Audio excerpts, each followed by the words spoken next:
Sir यहाँ पे रिया में जो 13 दिन से धरना चल रहा है बजरी लीज को निरस्त करवाने के लेकर, और फिर आज आप यहाँ आए हैं, तो सरकार से किस तरह की मांग करते हैं आप इस मामले में? देखिए, जो माइनिंग बेल्ट है रिया का, यहाँ इस नदी का स्वरूप पिछली बार में जो मेघराज सिंह ने पार्टी थी, नदी का स्वरूप बिगाड़ दिया। जब लीज आवंटित होती है, इनको ये कहा जाता है नदी क्षेत्र के बीच से 45 मीटर छोड़ के, और नदी के बीच में अगर आप करते हो तो 3 मीटर गहरा, इससे ज्यादा नहीं। ये तो 30 मीटर गहरा कर दे, कई जगह पानी आ गया, तो फिर जहाँ नीचे ग्रेवल निकल गया और पानी आएगा, रुकेगा नहीं, चला जाएगा सीधा, तो नदी का स्वरूप बिगाड़ दिया। अब्दुल रहमान का जो प्रकरण है सुप्रीम कोर्ट का, उसका सीधा उल्लंघन है।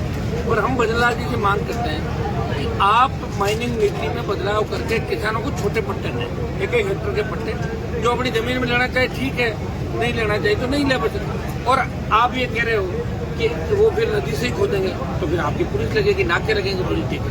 तो किसानों को छोटे पट्टे दें। ये तो एक माफिया से मुक्ति मिली, दूसरे माफिया आ गए, सारा खोद के कबाड़ा करते हुए।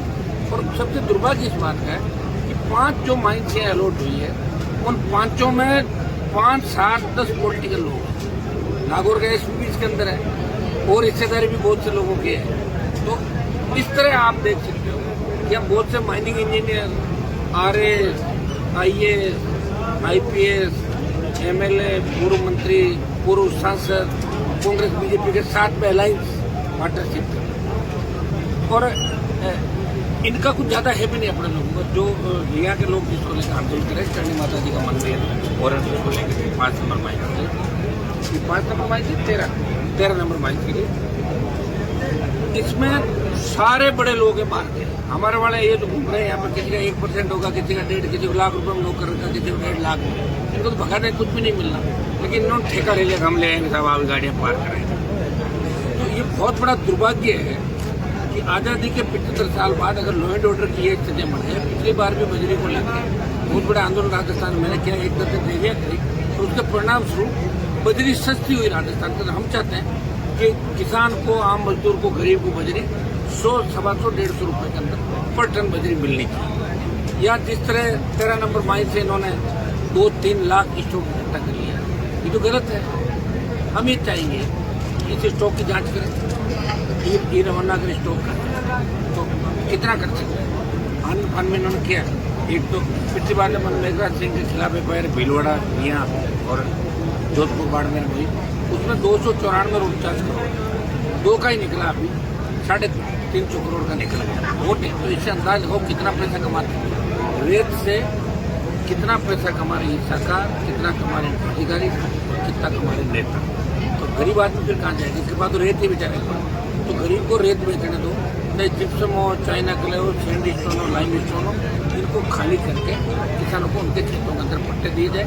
और बड़ी कंपनियां जा रही हैं, हमको बड़ी कंपनियों का विरोध कहीं नहीं कर जाकर, लेकिन कोशिश ये करें कि उपजाऊ जमीन नहीं देके उनको सरकारी जमीन उनको दी जाए। अगर गोचर आप देते हो उसके बदले उनकी जमीन ली जाए, ये सरकार का रूल भी है।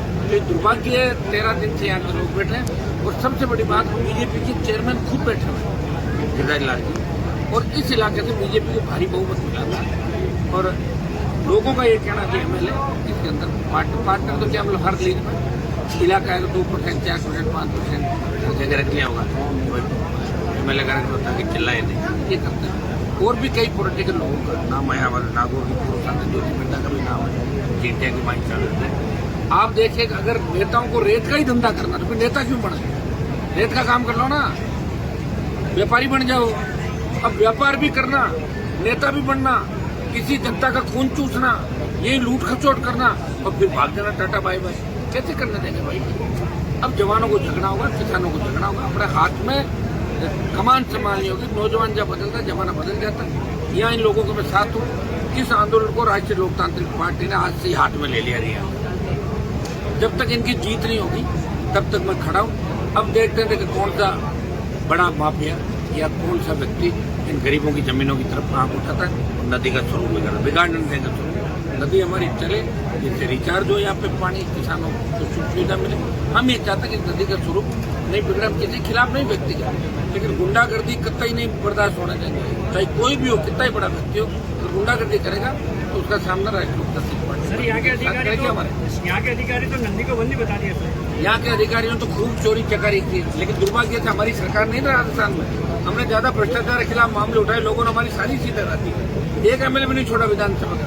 फिर भी मैं लड़ रहा हूँ राजस्थान को बचाने के लिए, लोकतंत्र को बचाने के लिए। मीडिया को आपको सिविल लाइन के अंदर एंट्री नहीं दी जाती। पहले सीएम गवर्नर के मीडिया जा सकता था, अब 1 किलोमीटर दूर खड़ा करता है धूप के अंदर। भाइयों, आपकी आवाज भी हम ही उठा रहे हैं, हर व्यक्ति की, हर वर्ग की, हर समाज की आवाज उठा रहे हैं। आप थोड़ी हिम्मत रखो, ताकत दो इनको, और आपकी ताकत है। और सोशल मीडिया हमारे पास बहुत बड़ी ताकत, मीडिया के साथ प्रिंट मीडिया, इलेक्ट्रॉनिक, आप सब ताकत होगा, निश्चित रूप से माफिया राज खत्म करेंगे राजस्थान के अंदर और लंबे समय तक इनको नहीं चल रहे। सर लीज मंदिर को भी नहीं छोड़ा। आप तो मंदिर को नहीं छोड़ा, राजस्थान में तो आईसीयू के अंदर रेप हो गया। कौन सी बात कर रहे हो? है क्या कानून व्यवस्था? भजन लाल जी ने कभी सोचा क्या सीएम बनेंगे? ये तो बहुत बड़े भाग्यशाली है। या तो हवाई जहाज से जो बच्चा था वो भाग्यशाली है, और या भजन लाल जी। मुझे भाग्य पहले मैं भरोसा नहीं करता था, इनके सीएम बनने के बाद मैं भाग्य पे भरोसा करने लगा। कुछ भी हो सकता है। ये दुर्भाग्य है राजस्थान का भाई। इनको अधिकारी चला रहे हैं, सारा सिस्टम पता ही नहीं इनके क्या सिस्टम है। आज इतना बड़ा रैली तो कलेक्टर को आना चाहिए ना, एसपी कलेक्टर क्यों डर के भाग रहे हैं? और अगर इतने ही डरते हैं तो चले जाए नागौर छोड़ के, बस इसलिए भीड़ में नहीं आना, इससे आप कुछ गड़बड़ हो जाए, धक्का मुक्की हो जाए ना, तो क्या फर्क पड़ता है धक्का मुक्की का? अरे बस चलता रहता है। यहाँ नागौर में भी रहना, हम बोल्ड है, पब्लिक के सामने आना नहीं, छुप जाना, धोखे से किसी मुकदमा दर्ज कराना। कांग्रेस में मरी हुई है, कहाँ है कांग्रेस बताओ मुझे? 1.5 साल में 2 साल में आप लोग कांग्रेस को देखा क्या नागौर जिले में?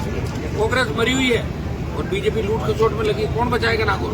राष्ट्रीय लोकतांत्रिक पार्टी। नागौर को नहीं, पूरे राजस्थान को बचाएगा। कांग्रेस तो संविधान बचाने की बात करी, तो संविधान तो बचा हुआ कौन लेके जाएगा? इन्होंने कौन सा कम दुरुपयोग किया?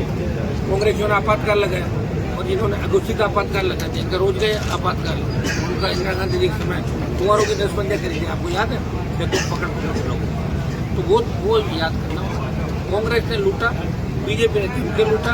चोर चोर मोसेरे भाई, एक सांपनाथ दूसरा नागनाथ है, और हमें इन दोनों से लड़ना है और दोनों का ठिकाना पंचायत चुनाव के अंदर इनका हिसाब बराबर करना है। इस मामले को लेकर आगामी क्या रणनीति रहेगी? बढ़िया ही रहेगी रणनीति, आप चिंता ही मत करो। आज मामला हाथ में लिया है, दिल्ली तक गूंज रहेगी इसकी, लोकसभा में उठेगा मामला है मजबूती के साथ। सर चुप नहीं बैठेगा भाई, हम इनको न्याय दिलाएंगे। जैसा संघर्ष समिति और जैसा रिया का आम जन चाह रहा है वो फैसला में करा दूंगा।